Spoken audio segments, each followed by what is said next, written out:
उत्तर प्रदेश के पूर्व मुख्यमंत्री अखिलेश यादव ने एक बड़ा ऐतिहासिक फैसला लिया है। जब अखिलेश यादव का यह फैसला सामने आया, इसके बाद ब्राह्मण और मनुवादी विचारधारा के लोग परेशान हो गए, उनके पेट में दर्द होने लगा और अब ऐसा माना जा रहा है उत्तर प्रदेश में अलग तरीके की राजनीति चलेगी, यानी मंडल वर्सेस कमंडल। नमस्कार, मेरा नाम है नवीन कुमार नंदन और आप देख रहे हैं इंडिया इंटरनेशनल न्यूज। 10 अक्टूबर 2022 जब देशवासियों की आंख खुली तो पता चला मुलायम सिंह यादव हमारे बीच अब नहीं रहे। उन्होंने दुनिया को अलविदा कह दिया और 11 तारीख यानी परसों उनका दाह संस्कार 3 बजे सैफई में ही किया गया। लेकिन जैसे ही मुलायम सिंह यादव की मौत हुई और उसके बाद उनका दाह संस्कार किया गया, इसके बाद अखिलेश यादव ने बड़ा ऐतिहासिक फैसला ले लिया। आप सोच रहे होंगे ऐसा क्या फैसला ले लिया जिसकी तारीफ इंडिया इंटरनेशनल न्यूज कर रहा है। दरअसल महेंद्र सिंह लोधी हैं ट्विटर यूजर, इन्होंने ट्वीट किया है। जब मैं आपको ट्वीट पढ़ के सुनाऊंगा, इसके बाद चीज़ें क्लियर हो जाएंगी मैं ऐतिहासिक क्यों कह रहा हूं। और सबसे बड़ा फैसला है उत्तर प्रदेश की राजनीति में, ये फैसला भूचाल ला कर रख दिया है। धरती पुत्र मुलायम सिंह नेताजी की 13वीं ना करने का लिया गया फैसला। वो पूरे देश के लोगों को खाना तो खिला सकते थे, लेकिन यह एक कुप्रथा है, इसे बंद होना चाहिए। ओबीसी महासभा माननीय अखिलेश यादव जी के इस निर्णय का अभिनंदन करती है। सोच लीजिए, अखिलेश यादव ने साफ कह दिया, जो ब्राह्मण व्यवस्था बनाई गई थी, पिताजी मरेंगे या घर का कोई बड़ा बुजुर्ग मरेगा तो उनकी 13वीं की जाएगी और आसपास गांव वालों को खाना खिलाया जाएगा, एक टाइम का भोजन कराया जाएगा।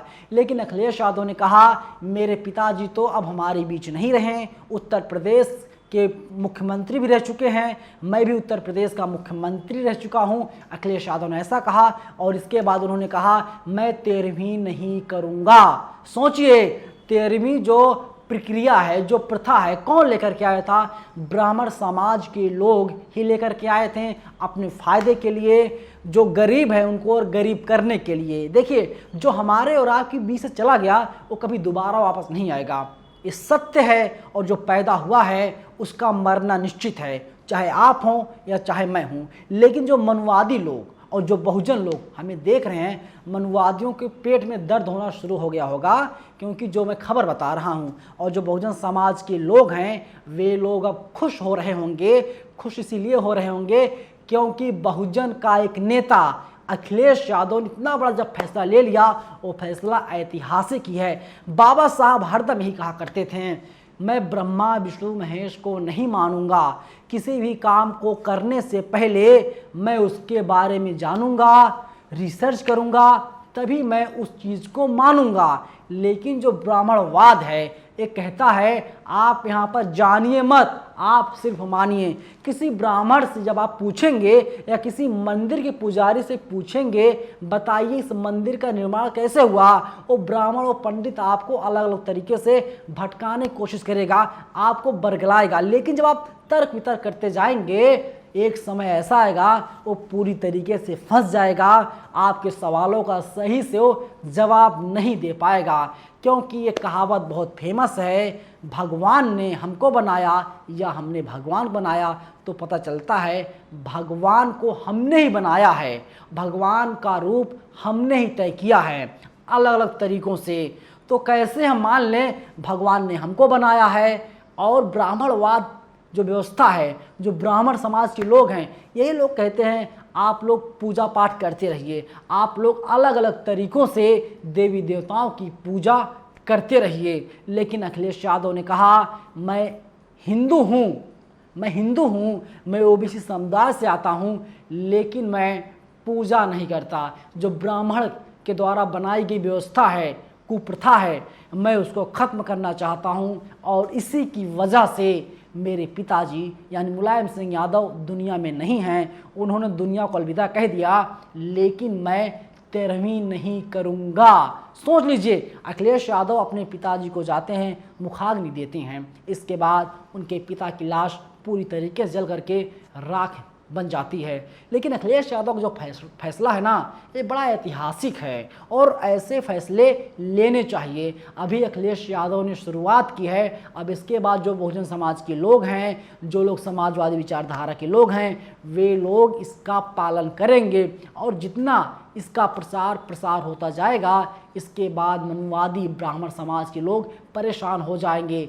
अभी तो शुरुआत है, पूरी पिक्चर बाकी है दोस्त। अभी चिंता मत करो, क्योंकि अब जो बहुजन समाज है लगातार जागरूक हो रहा है। मैं भी आपको एक वाकया बताता हूँ। अभी 5 अक्टूबर 2022 यानी आज से तकरीबन 8-9 दिन पहले राजधानी दिल्ली के अंबेडकर भवन में दिल्ली सरकार के मंत्री राजेंद्र पाल गौतम ने 22 प्रतिज्ञाओं को दोहराया था।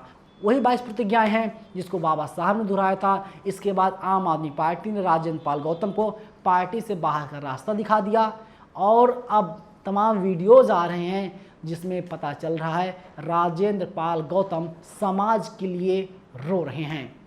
और कुछ लोग हैं जो कह रहे हैं कि समझिए बाबा साहब का जन्म राजेंद्र पाल गौतम के रूप में हुआ है। वो व्यक्ति विधायक है, वो व्यक्ति देश की सबसे बड़ी अदालत यानी सुप्रीम कोर्ट का वकील भी है और बाबा साहब के बताए गए मार्गों पर, बाबा साहब के बताए गए रास्तों पर लगातार राजेंद्र पाल गौतम चलने का काम कर रहे हैं। लेकिन जब 22 प्रतिज्ञाओं को दोहराया था, इसके बाद बीजेपी वाले परेशान हो गए। बीजेपी में दलित भी है, बीजेपी में ओबीसी भी है, बीजेपी में सवर्ण समाज के लोग हैं, लेकिन मनोज तिवारी जात से ब्राह्मण, वही मनोज तिवारी जिन्हें आप रिंकिया के पापा के नाम से जानते हैं, रिंकिया के पापा के पेट में दर्द होने लगा और इसके बाद उन्होंने वीडियो ट्वीट किया और कहा गया अब इनके खिलाफ एफआईआर दर्ज की जाएगी। दिल्ली पुलिस राजेंद्र पाल गौतम को 5 घंटों तक थाने में बैठाए रखती है, क्योंकि राजेंद्र पाल गौतम साहब ये चाह रहे हैं कि जो ब्राह्मण व्यवस्था बनाई गई है, ब्राह्मणवाद व्यवस्था जो है उसको खत्म कर दिया जाए, उसको निराधार कर दिया जाए, चकनाचूर कर दिया जाए। लेकिन ब्राह्मण चाहते हैं वो व्यवस्था बनी रहे और इसी की वजह से लगातार राजेंद्र पाल गौतम के परिवार वालों को और उनको अलग अलग तरीके से परेशान किया जा रहा है, धमकियां दी जा रही हैं, जान से मारने की बात कही जा रही है। लेकिन राजेंद्र पाल गौतम बहुजन समाज के नेता हैं, उन्होंने साफ कह दिया मैं झुकूंगा नहीं, जिसको जो करना है कर ले। और अब करोड़ों बहुजन समाज के लोग राजेंद्र पाल गौतम के साथ खड़े हैं। इसीलिए मैं बार बार कह रहा हूँ कि ऐसा लग रहा है अखिलेश यादव अब बाबा साहब के बताए गए रास्ते पर चल रहे हैं और इसी की वजह से उन्होंने फैसला लिया है कि अब वे किसी भी कीमत पर मुलायम सिंह यादव की तेरहवीं नहीं करेंगे। फिलहाल इस वीडियो में इतना ही, लेकिन पूरी वीडियो को लेकर के आपके क्या विचार हैं? अगर बहुजन समाज से आप लोग आते हैं या ब्राह्मण समाज से आप लोग आते हैं तो आप लोग दिमाग में क्या ख्याल आ रहा है?